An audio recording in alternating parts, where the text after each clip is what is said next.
women have mindsets that they'll be alone, and that scares them, and so they put up with a lot of nonsense just to be there.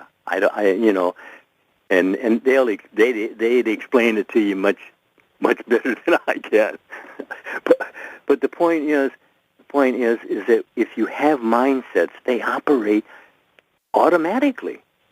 When a situation comes up, there's an automatic, for every word you say, there's an automatic response by mind. So you're always setting yourself up or setting yourself free. And I mean that actually every day, every moment, you're thinking feelingly about something. What is that something? You see, because to just turn from all of that and say, well, that's just thinking. But the thing of it is that thinking makes it so. Whatever has your attention long enough becomes a manifestation in your world of experiencing. So if you're dreaming nonsense or monsters, why, you're the one who is the cause of whatever you're experiencing in your world of experiencing. Choose this day is on, and you're on all the time. That's it, isn't it? It is it. And I wanted to add to, you had mentioned battered women, so we don't want to just say just them. I also want to speak to men who constantly find themselves in relationships where the female or their partner is constantly cheating on them. Again, that's because he's going in with the mindset that everyone that I interact with is unfaithful to me. So, of course, the only thing that he can attract in that state is more unfaithful people. Would you agree? Absolutely. I mean, that says it right there. In other words, what are you looking for? Because that's what's looking for you. If you go with that attitude, you'll have a different mindset, and you'll also attract a different mindset. But remember, everybody's doing the best they can.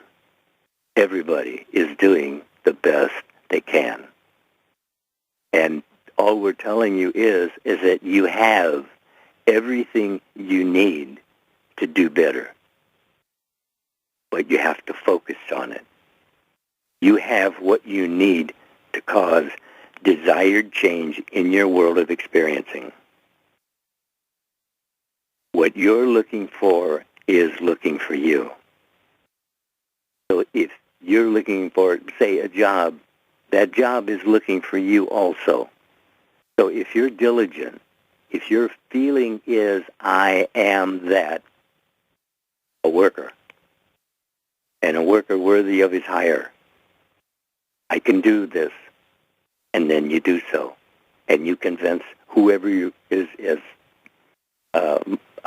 interviewing you for the job. See, they want people who know what they do, and they feel they can do a service for them, and then they'll hire you. It's as simple as that. It's all attitude. If you're thinking ahead of your evidence, and if you're satisfied with your evidence that it succeeded, it succeeds. It doesn't matter. It doesn't matter what the situation was before you. What the situation at that moment is your moment. Choose this day, this very moment. That's what you're told. Choose it. Choose what it is to be, and see the end result as you desire it to be. And then go with that, and you just stroll through. Look, we're given to stroll through. Everything is in place for you to just stroll through. But you have to pay attention. And if you're doing anything, people say, pay attention. Isn't that the first thing you teach a little child? Pay attention to what you're doing so you don't hurt yourself. Well, it's good advice for adults, too, wouldn't you say?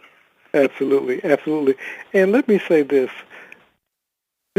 What we're talking about It's not about judgment. It's about awareness. Our only goal is to make you aware that what you're thinking, you're producing in your world. And Lindell spoke about a job and money. Many people want more money, but Lindell gave you the key to getting more money. When you're approaching an employer or a client or whomever, you approach them from a place of service. How can I serve you? Not that I need a paycheck or I need to be working. That doesn't service them. When you go to an employer or a job interview, let them know, let that person know that you're in a relationship with, how it is that you can serve them, not that they should be serving you. And what happens is then the other will begin seeking to serve you as well. Would you agree? Yes, that's it. Look, we're all in this together. Nobody's really fighting anybody. I mean, or there shouldn't be. And so you're to look at the world as you would desire it to be, and then go that way and assume that it will be, and it will be. An assumption makes it so. If you assume it is, then it is. Look, people say, well, you can't really change what you believe. And that's nonsense. You've been doing that since you were a little child. Every time you get some new little piece of information, your whole world changed to incorporate that little thing you just learned. And that's how we rise self in self and risen. It's you looking for better than the best.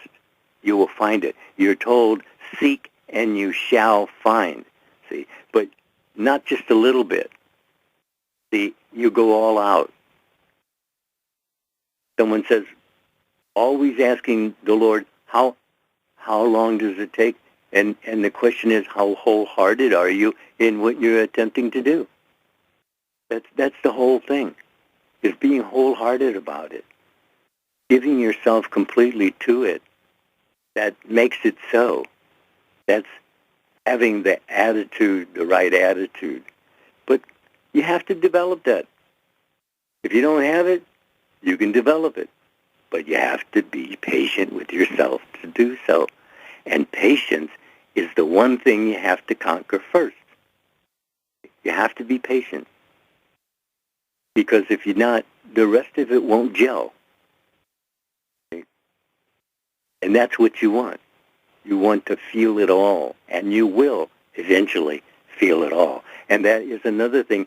You know that you're actually being responsible for your own inner self-talk. That even though nobody hears the words, they know the feeling. And it's all about feeling. And feeling is the secret. And people do feel what you're thinking, but they're not understanding it because they're not connected in that way at that time.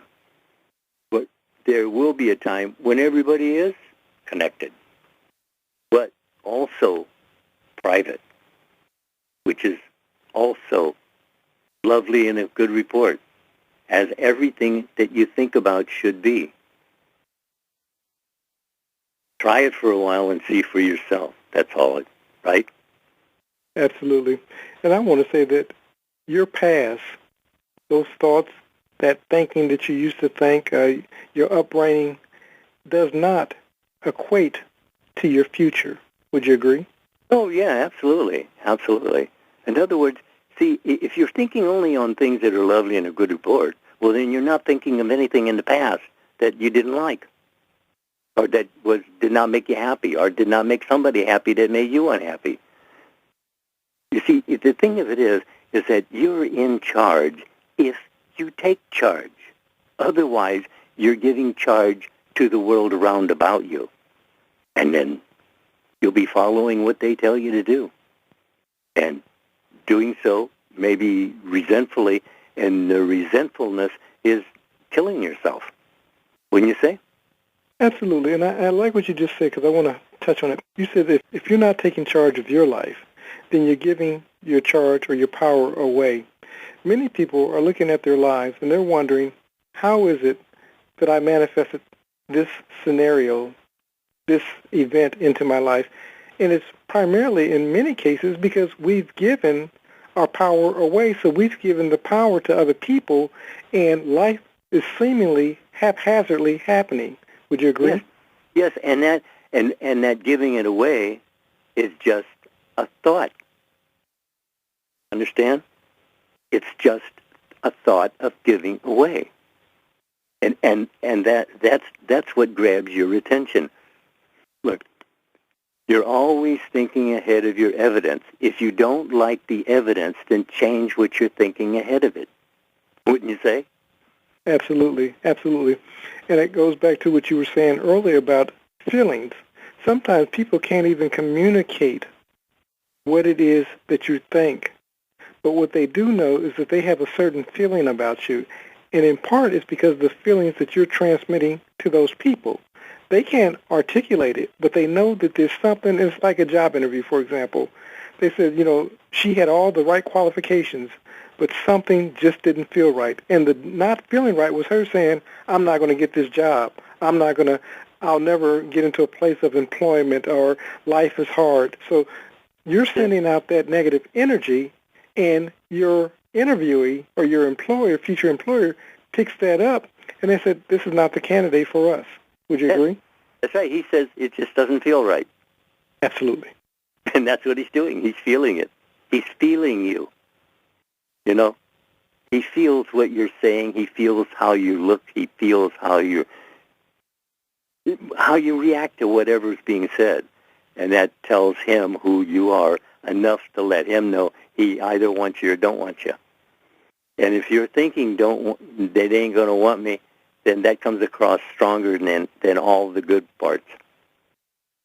So, as you think, you are, you do, you have, you be, right? Absolutely. And I want to add this, that money is filling you. Love is filling you. Yeah. Happiness is filling you. You're sending out a vibe to everyone around you, and you're either attracting what it is that you want, or you're repelling it. Would you agree? Absolutely. Absolutely. I agree with that. That actually is what is all relationships, isn't it? It is. See, in other words, it's not what you're saying to the person, voice, but what are you thinking about the person? See, that's what comes across also. Although, to them, it's just a mixed signal. Unless they happen to be one of those clairvoyants or something like that. But actually, we are actually reading the minds of other people. All minds in one another mingle, we're told. So, in other words, we're actually, but we're not clear in ourselves, so we're not receiving clear from anybody else. So we don't know what they're actually thinking, but, you can just watch someone change their expressions and you'll know what they're doing in the mind. And it's all about mind. What are you doing in mind? Because a lot of it is on automatic. And when I say automatic, I'm saying automatic. It's on automatic. If you say this and this automatically happens. You say this and that automatically happens. And it all follows suit to what you think, you are, you do, you be. If you'll just keep it that simple and remember it, and that's the thing, is the remembering. And that's the reason why you always need to know there's only God. Whatever's going on, whatever's happening, there's only God and what God is doing, called humanity. But he does do. If you suggest to yourself, he will. He will. And I know that. And I know you know that. And I know they know that now because we just told them, right? Absolutely. Absolutely. There's only God. And I like that you talked about automatic. Many of us are operating out of a habitual mindset. And what I'm going to challenge you to do is, if you're not getting the results that you want, you're going to have a certain thought that comes to mind, and that thought's going to take you in the direction that you don't want to go. I'm going to challenge you, when that thought comes to mind, to pause. To pause and consider the thought that came to mind that's not getting you the results. I'm not smart. I don't have enough money. I can't find a loving relationship. Pause that thought and shift it and say the contrary. Would you agree? I would agree. God does not make duds. They make themselves. We often forget that. I know that I do, as far as, because, of course, there are duds. And, of course, if the dud exists, it's because we've created ourselves to be a dud. And, again, if you pause, you can change from a dud to whatever it is that you want to be. Would you agree? Yeah, that's all, and that's also healing. It's the same thing with healing. You have to give it up. It's not going to be taken away from you. You have to give it up. Let it go. Let go and let God. That's called healing. Physician, heal thyself. Who's he talking to? He's talking to the Christ in you. I am with you always. And all you have to do is ask. But you have to believe. And believing can become your whole life. One big belief that there is, you can whatsoever choose this day. And if you believe it, it's yours. And that's all you have to do is believe it. And you believe a lot of things. And a lot of things you shouldn't even think about, but you still believe them. But that's somebody else's. What are yours? What are you talking to yourself about? Your conversations. Because that's your life. That is your life. What you're doing, being, and having, that is your life. So change it, and you change your world. Simple as that, isn't it? It is. And going back to healing, it's funny. You were talking a few moments ago about mind reading, and when two people are on the same wavelength, how they can communicate something to the other person and back and forth. And I only bring that up because that healing was the direction that I wanted to take, and even the scripture that came to mind in my spirit was, physician, heal thyself. So you came up with the subject of healing, and then you even used my quote, and that tells me, as we continue to communicate, how we're linked, you know. It's amazing when you're on the same wavelength, how we begin speaking one for the other. Would you agree? Yes, that's right. That's right. I mean, you know, if you all get on the same page and you're all reading the same thing, then you all got good agreement. And that's all it is. You're agreeing with everything. That it has a purpose. If it's here, if you can see it, it has a purpose. It's not useless. It has a purpose. The whole world is learning that now with the recycling.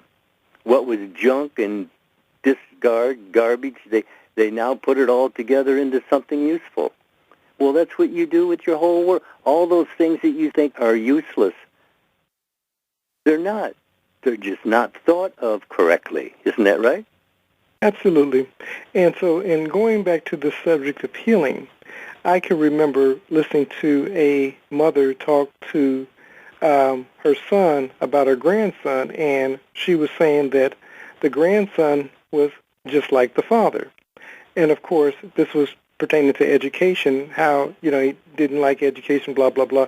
So, of course, the grandson began to mirror the story that was told for him.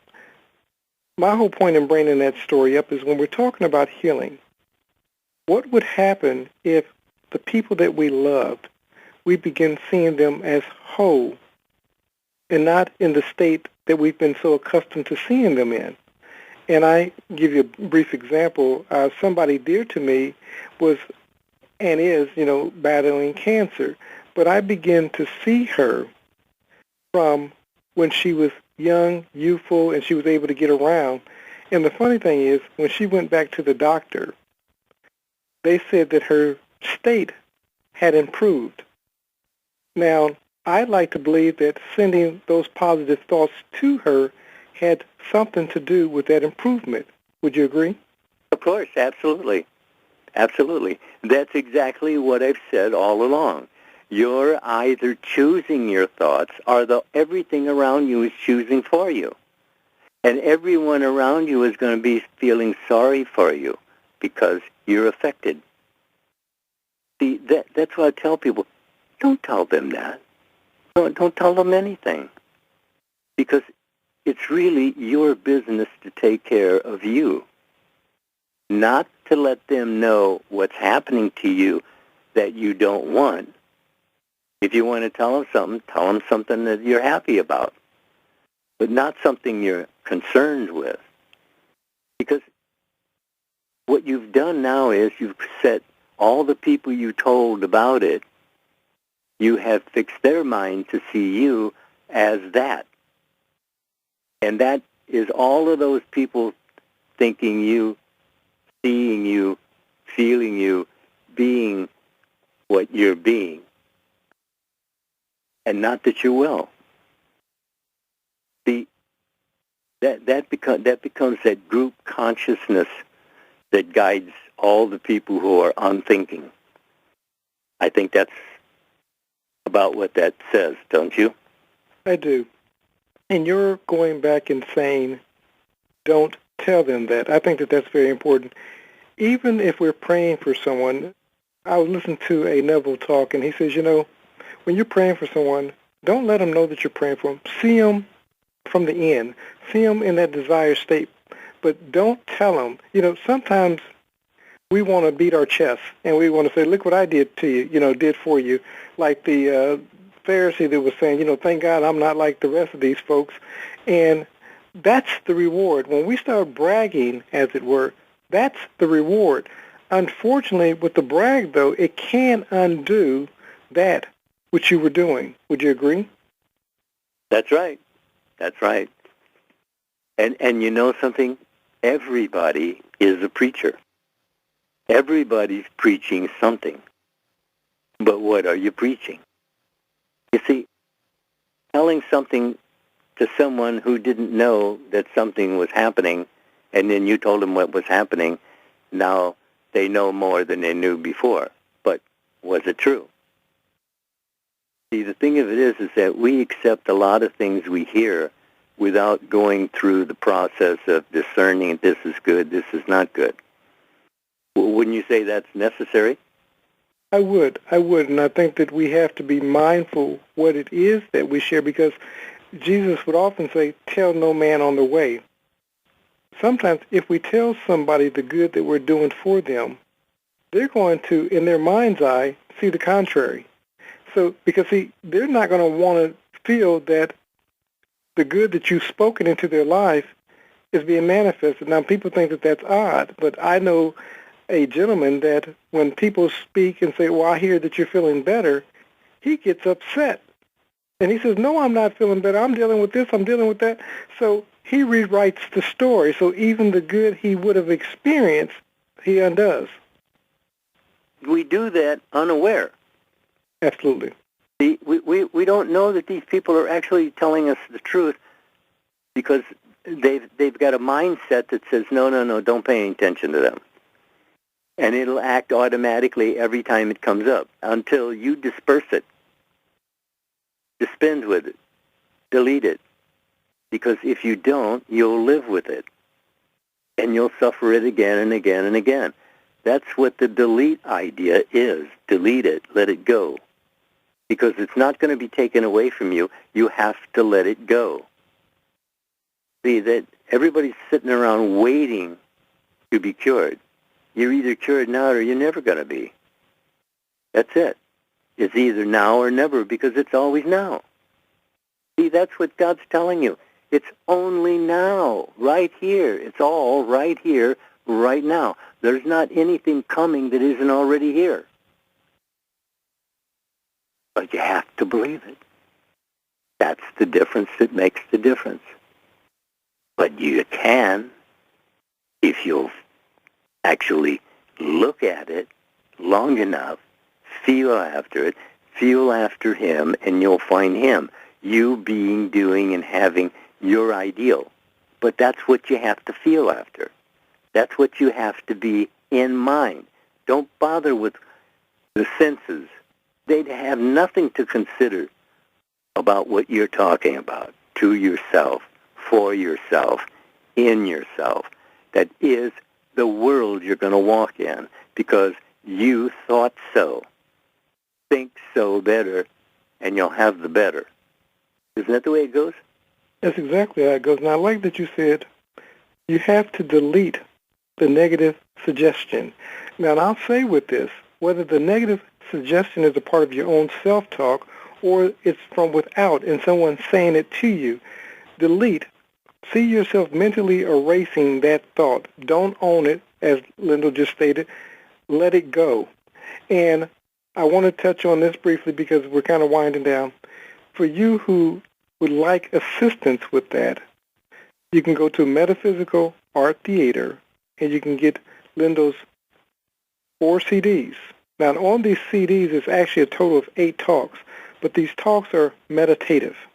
They're not something that you listen to and you get a story and all of a sudden you feel good and you stop listening. The goal of these audio CDs is to reprogram your thinking, but that only happens as you meditate on what's being said. If you listen to it one time and you say, I got it, and you put them up on your shelf or you don't go to that folder anymore because you downloaded them on your computer, you miss the point. This is something, it's an ongoing process, so you have to get it into you. Again, go to Metaphysical Art Theater. For those who are local, you can get both the physical CDs as well as the downloads. For those outside the country, you can do the digital downloads, but go to Metaphysical Art Theater. So as we're talking about yourself pushed out, what is it that you would say to the listeners about being aware of their world being their self pushed out? Just let go of what you do not have any truck with at all. Just let it go. Because you have to let go and let God. He's willing. He told you he's willing. He invited you. Take the invite. Go in the closet, close the door, and speak to him. You'll find it very refreshing, I'll tell you. Very. Wouldn't you say? I would, and I want to touch on let go and let God. The letting God is the mystery. And I only say that because you don't know how God's going to bring about the desired change. But that's not your business. That's so right. Many of us want to manufacture the desired change, and then we wonder why it fails. Would you agree? That's it. That's it. They never let go. They let go by word, but not by thought. They still think about it. It's going to come up. Even if you really do let it go, it's seemingly going to come up. Because ego uses that to impress himself that he made a gain in some sort by coming up again. All you have to do is just turn from it. You're told to deny it 7 times 70. You're given to deny it. It knows it's going to be popping up because you can't forget it. You can forgive it, but you can't really forget it. But it will go away if you don't invite it in, or when it does come in, you don't accept it in. Just let it go. Just really drop it. Let it go. Because that's the only way you get loose anything. You have to let it go. It's not going to be taken away from you. Because he gave you. It was this day, and what you choose, okay. Okay, guy.